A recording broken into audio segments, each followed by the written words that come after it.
So, one of my favorite series of both books and movies is probably the Divergent series. I was a huge fan of them. I considered myself the #1 fan, which is a warning sign, by the way. I just remember when these books were coming out, but also when the movies started to come out, I remember that everybody kept saying that these books and these movies were the next big thing. But in 2019, it's just such a different narrative because they didn't even finish the movies because they just got so bad and everyone hated them. And on top of that, all the fans of the books have like sort of come to a mutual agreement that like they weren't that good in the first place and that the Hunger Games has just always been superior. To give you a little bit of background, Divergent was published in 2011 by the author Veronica Roth. It was her debut novel, and the book dealt a lot with being brave and overcoming the hostile government that's plaguing the nation, which sounds a little bit familiar. But when the book came out, it debuted at number 6 on the New York Times bestseller list, and it stayed on the list for 11 weeks to follow, which is really, really good for a debut.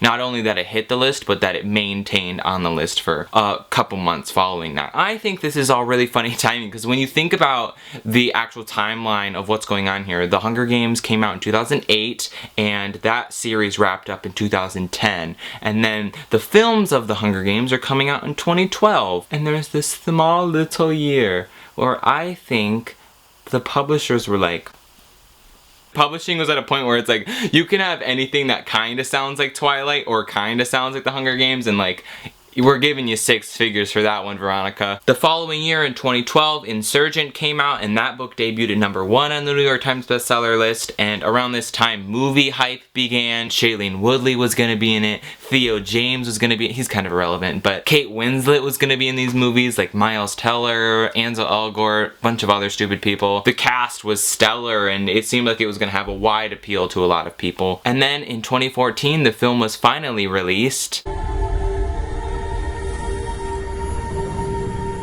It got really great reviews from the target audience of young adults and teenagers and stuff like that. I felt like it wasn't long before everybody was just swooning over the bad boys of the Divergent world. And when I first saw the Divergent movie on opening night, because I was the biggest fan of the series, by the way, I wore my Divergent shirt with like the faces of the characters on it, which is like one of the worst things I probably ever did in middle school. Like a Hunger Games shirt, like makes sense, but like a Divergent shirt, who the frick are you? And I wore that shirt for many years until it like reached a point where I didn't fit anymore. It's kind of embarrassing, but I love that movie so much. There's like these sweeping shots of Chicago with Ellie Goulding like gently humming in the background.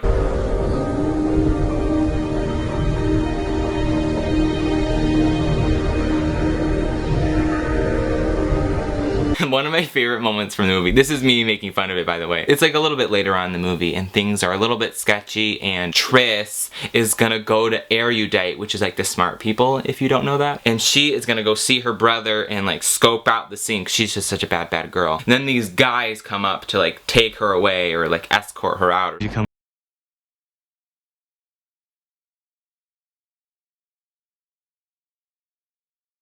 Kate Winslet immediately is like, are you okay? Talking to Tris. But like, what about the guy that just got knocked out and he's got a concussion, he's on the floor? Like, what about that guy, Kate Winslet's character, whose name I don't remember? I'm sure that those guys would have just been like, you're not allowed to break into our compound, and then send her back to Dauntless. But why did she knock that guy out? And then all the characters just walk away, and I'm like, this poor man's just got a concussion on the staircase and nobody cares about him.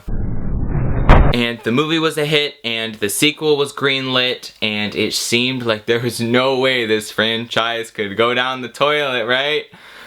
Right? Karma really is a funny thing. Number 1, Allegiant, the book. We'll get to the movie. The finale in the Divergent saga was to be released on October 23rd, 2013. And I remember everybody was hyped about this book. It was the big finale of this book series. And when the book actually came out, it was garbage! Man, I can't hit that note, but I'm sure you get what I'm saying. The plot was so bland because it's basically explained that like, it's an experiment because they were trying to get rid of all the negative genes in people. So like, when you think about the factions, we have like Dauntless, which is brave. So like, when they were, you know, genetically modifying these people, they basically took out fear and cowardice and things like that. As they switch factions and, you know, start to breed with each other. Breed? Is that what I'm looking for? Mate? That doesn't sound any better as they begin to get it on, you know what I'm saying? I regret everything I've ever said in my whole life. But as, you know, time evolves and as people switch factions, we're gonna have this like pure person without any fear, without ignorance, without the other ones. These superhuman were like the Divergent people, but like I think it failed or something. I don't remember because the book freaking sucks and I don't want to reread it to figure it out. We go outside of the wall, we meet some random people that are, I thought they were the rebels, but no, it turns out they're just like hanging out for like the whole book, just sitting in their compound and hiding. Reminds me a little bit of another colony that was in hiding. There were so many new characters introduced, new villains that weren't threatening at all. There's this character named David, and he's just so stupid. There was entire chapters where the characters would just learn new information, where we would literally sit down and they'd be like, here's everything that we didn't explain in the other books. This book literally ends with Triss getting gunned down. The final pages of this book are the characters learning that she died, and that's the end of the book. Like, I'm not kidding, y'all. Basically, she needed to stop something bad from happening. I don't remember what it was. Was it a serum that was gonna kill everybody? Or was that the movie? See, it's really forgettable and really stupid and bad. But basically, she has to go in here and stop said bad thing from happening. And she has to like stop and press this button and insert these codes and stuff. And she does it successfully. But while she does it, death serum fills the room. And in that moment, I thought she was dead for sure. But we learned at the beginning of this series that Divergent people, especially like pure Divergent or whatever the frick that we learned about, they can survive serums. The villain, David, walks in the room, shoots her, and then walks out, and that's how she dies. When you have all these teenagers that see themselves in this character, and then you gun down this character, that is a lot. Number 2, Insurgent the movie. So, right off the bat, Insurgent the movie wasn't looking very good. Not only because there was a new director, Neil Berger directed the first film, and he had left for the second movie, which reminds me of another franchise. And I remember at this point, it felt like Divergent was at its peak. The series had wrapped up, and there had been some questionable things with the final book, but a lot of people were still supporters of the series and were still excited to see them translated into film. I remember everybody was waiting for a trailer. How are they gonna put this movie together? There was so much hype, and then they released the trailer.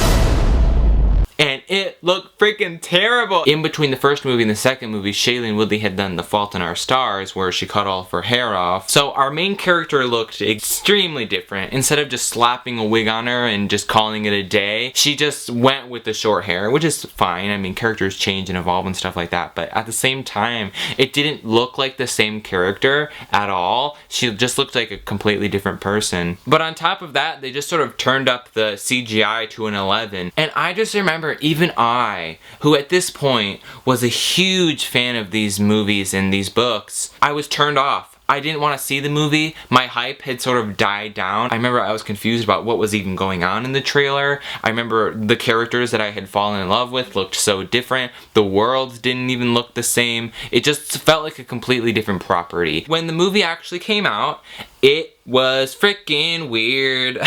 They introduced this weird subplot, which wasn't in the books at all, at least not from what I remember. And it was this weird box where the chosen one could open the box. And I wonder who the chosen one is, right? Weird savior, complex chosen one, Divergent, could open this box by doing these simulations of being brave and being kind and just being a decent human, I guess. And then we'll be free from our city. In the first film, we had these beautiful moments with these characters like this.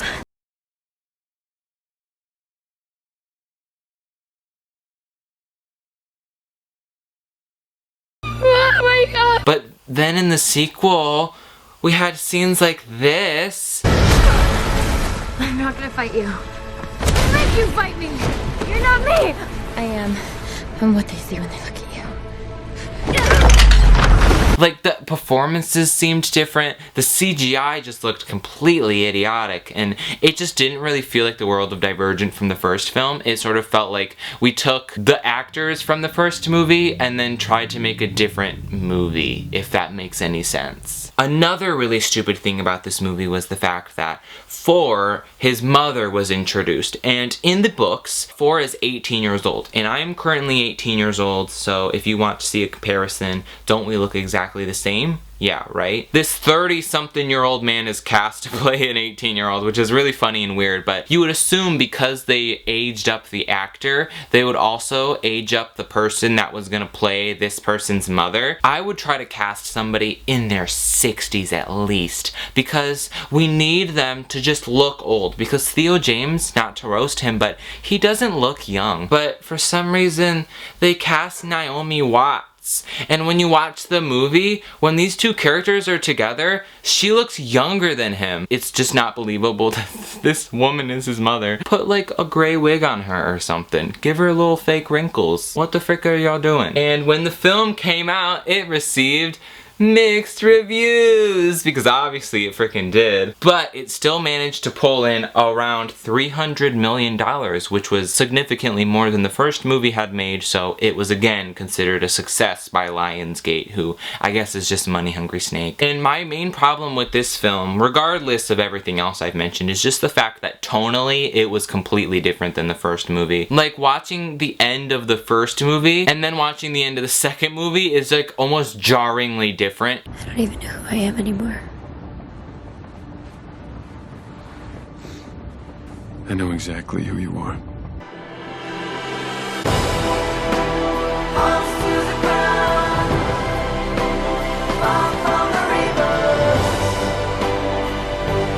I can't tell you anything about this film other than the fact that it was not good. Number 3, overstaying its welcome. I would say at this point, the year was 2015. And 2015 was the year when The Hunger Games finally came to a close with Mockingjay Part 2. It just felt like, as a whole, the dystopian genre had really been milked just completely dry. Since The Hunger Games sort of blew up in 2012-ish, and the films were coming out and the books were finishing up and stuff like that, a plethora of other young adult dystopian books kind of hit the market and were big successes in the publishing world. Examples of this are the Legend series and Shatter Me and frickin' a whole bunch others that I can't think of right now. The Maze Runner is one of them too. It was just an overcompensated market, and at this point in 2015, to be honest, I think everybody was just over it, because with dystopian a lot of times there aren't a ton of directions to take it, because you can have a really awesome setup in the first book and then you have to get rid of all of that stuff and just have a basic overthrowing the government story. The Hunger Games is a really unique concept. Divergent is a really unique concept, and they're strong beginnings and a strong foundation, but when the entire point of the series is to get rid of all of that stuff,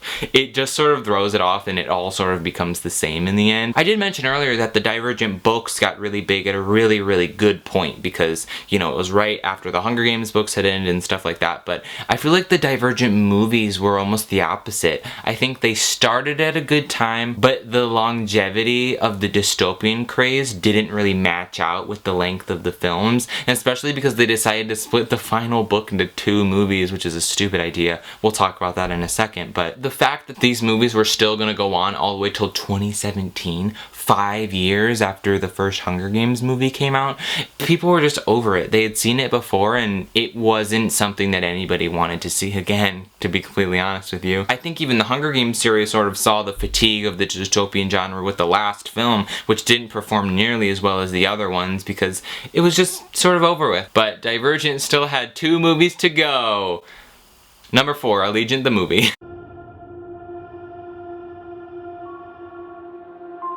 Let's start out this section by giving this movie a big fat yikes, if you know what I'm freaking saying. This movie was terrible, but we'll get there. So most of the time when a studio films a two-part movie, they film both movies back to back. Mostly because the actors are already on location, they already have sets built, the crew is already on location, you don't have to take things down and then reset them up the next year. It's just a lot easier to get everything done in one go. You save a lot of money by doing this, and it's just an easier process. But Divergent isn't like those other movies. Divergent's its own thing, even though it literally, the only reason I got big was because it stole from other movies, which is hilarious. But Divergent wasn't like those other movies. They weren't gonna film two movies at once. That's like a lot of work. We don't want to do that. We're tired. I think Allegiant was screwed from the beginning because everybody had already lost interest, to be completely honest with you. But even though a lot of people had lost interest, I still think this movie could have performed on par with the other ones that came before it if the marketing was good. And instead of that, we got trailers like this.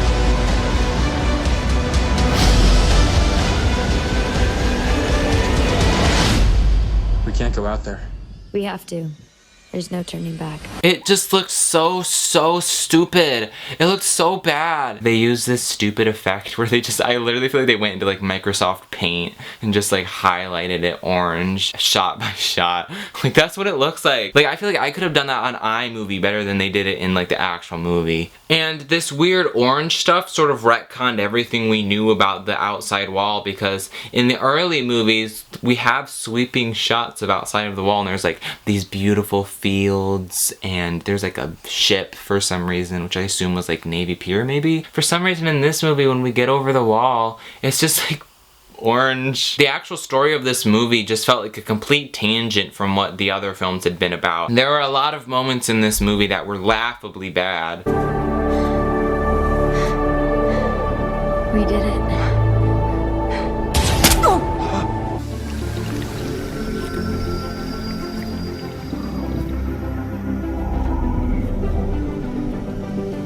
But upon my rewatch of this movie, I actually found this scene that I really enjoyed. It's this scene where it's in the climax and the evil people are gonna release this gas to like get rid of everyone's memories or something and try to go back to the factions or something because the people want to leave the city. It's weird and bad, but Triss is trying to find the thing that's gonna release it and stop it from going off or something. And while she's going, she gets trapped in this hallway. Triss, I control everything. I can even seal the room you're in right now. Just stop fighting. There's another way down the stairs. Maybe it's the music, because I'm a sucker for background music, like that, like, I felt that so bad. Oh man, girl, go! But I just feel like that scene for me was like really the root of who Triss was. And I thought that scene was really good. But then immediately after, it just goes completely downhill. This is foolish. Just stop. I made you. You might as well be my child, which is what you're acting like. A spoiled child. And I don't know whose idea it was to just have the like least threatening villain in history just sort of monologuing evilly and stupidly over the entire climax of the movie. Not even like he's a part of it. He's just like on a computer, like on his tablet in his bedroom, like, Triss, what are you doing? It's just really dumb. Spoiled child. The fact that they cast Jeff Daniels to be the villain, like I don't know who did the casting for this movie, but like whoever it was that was like, we gotta get the guy from Dumb and Dumber to play this villain, just really needs to get fired. But my favorite scene in this entire movie was this scene, and I'm sort of going out of timeline here because I suck at making videos, but it's this scene at the beginning of the movie after they go over the wall and after their friend dies and nobody cares. Tori! So because it's the future, for some reason they need to decontaminate themselves.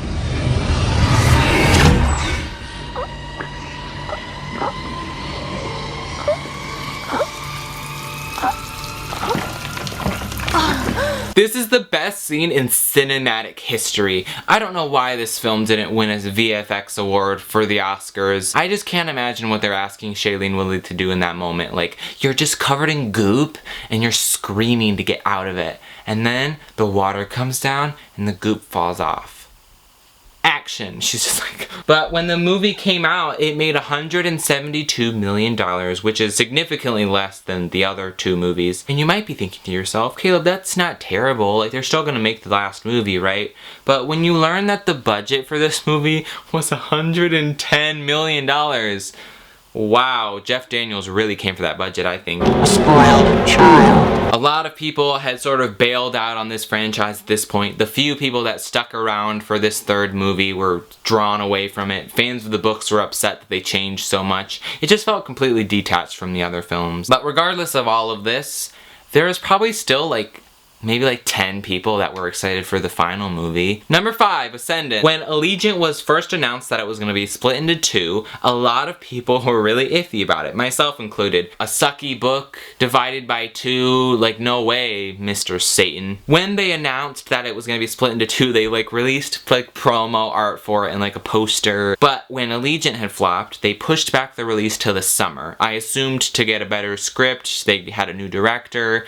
and I assumed that it was just to take more time with the finale and try to get people to see this movie because there were 10 people that wanted to see it. But their excuse for that was because we have Power Rangers coming out and we don't want these two movies to compete, so we're just gonna push back Divergent because nobody cares about it. And it was sort of silence from there for a long time. No trailers came out. They haven't even started filming it apparently, but they still said it was coming out in the summer of 2017. It was just sort of confusion for a while, and then it was announced one random day.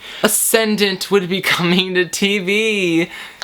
Yay! They're gonna make a TV movie where instead of an actual movie and the big screen, it's just gonna come out on TV like a direct-to-video sequel. That's what we're gonna get for our finale. But they also said that it was gonna be a TV show, so they said that it was gonna wrap up the movies, but then also be a pilot to a TV show, which I assumed that meant they were gonna introduce a bunch of stupid characters and then we're gonna follow them for a TV show. And when this news was released, immediately, every single person on the cast said that they weren't gonna do it. From what I know, they want to proceed with a television show, which is not something that I signed up to do. And we just had silence for a long time until in 2017 it was announced that the TV show would be coming to Starz, which is, I think, rich people have Stars. I'm not really familiar with that station. I assume that they're working on a script and, trying to pitch around ideas or trying to get the cast to do the movie. But then, unfortunately, one day on December, whatever the freaking day was, 2018, Starz was LOL. And that was just sort of the end of it. And I think it's really funny because their excuse for, not pursuing this project anymore was because the cast wasn't interested, which I think is funny because I could have told you that 2 years ago. At that point, it was seemingly the end of the Divergent series. The books were sort of just a bad memory in the minds of a lot of people. The movies, a lot of people had just dipped out on that whole series. Nobody really cared anymore. And it was sort of unfortunate that the final shots of the Divergent series we got was this. Chicago is not your experiment. It is our home. And it always will be.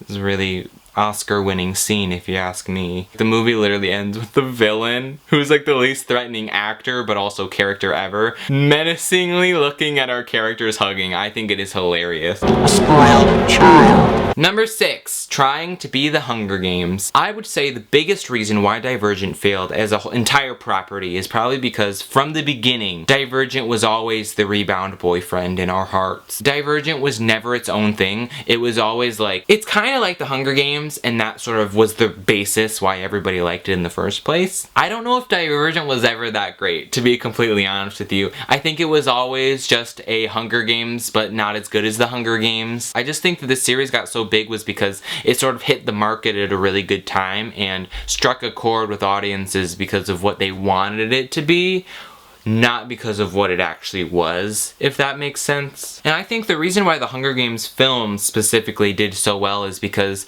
there was continuity between all the films, even though for the second movie they got a new director and that sort of changed a lot of things stylistically, but the characters didn't feel like different people. They felt like the same characters that were continuing. It felt like the conflicts from the first movie, even though some things were changed a little bit, they still felt like the same conflicts that I actually cared about from movie to movie. But Divergent didn't do this at all. It felt like a different conflict. I didn't know who I liked and who I didn't like. In some movies, this stupid character Peter, played by Miles Teller, was this evil guy who we didn't trust and who hated Tris. And then in other movies, he's like comedic relief who's our friend. And there was no development. It just sort of felt like we got a new writer and he liked Peter, so Peter is a cool kid now. You know what I mean? It just felt messy. And I would say the biggest downfall of Divergent was probably just the ending of the finale with the death of Tris. I just think that that completely threw away all the themes that had been building up in this entire series and just was really anticlimactic and just poorly done. And I think you could make the same argument for the Hunger Games. Like, the whole series is about Katniss protecting Prim, and then in the end, she dies. Spoilers, by the way. But I think that was really well done. We see in all of these movies, Katniss is protecting the people she loves. She's going out of her way to save her family and to save Prim and to stand up for, you know, the people that she cares about. That's her whole motive for doing everything. And I think in the background of this whole series, we slowly see Prim coming into her own. We see her in Catching Fire helping with doctor's work. We see her in Mockingjay actually becoming a doctor, going out and helping people and being brave and standing up for people she cares about, just like Katniss did in the first movie. That's a full circle thing. We see Prim become who Katniss was. I think what's so powerful about the Hunger Games is that Prim grows up and ultimately makes the same sacrifice that Katniss made. But in Divergent, Tris just sort of dies, and then that's just sort of the end of it. There's no themes to get out of it, besides the fact that, like, if you try to be brave and stand up for yourself, you're just gonna die. I just felt like the whole point of Divergent and Dystopian, especially young adult Dystopian, is to build hope. No matter what we do with our voice, like, we have power, and it's empowering for teenagers to hear that. But when your main character gets shot dead in the last pages of the book, that just wipes away everything, and it's just unfortunate and very upsetting. So seemingly that's the end of the Divergent series. I'm sure in like a year or two, when nobody cares about this franchise anymore, Lionsgate will be like, hey guys, it's us again, and then they'll have like a stupid idea, and that idea will just get shut down. But you know what? We're not gonna mind that, because Lionsgate doesn't shut you down. It wakes you up.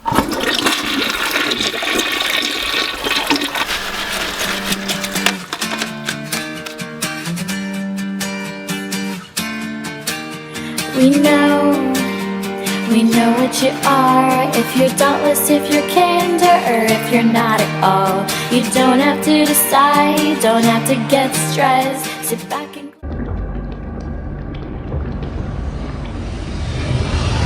Mom! No!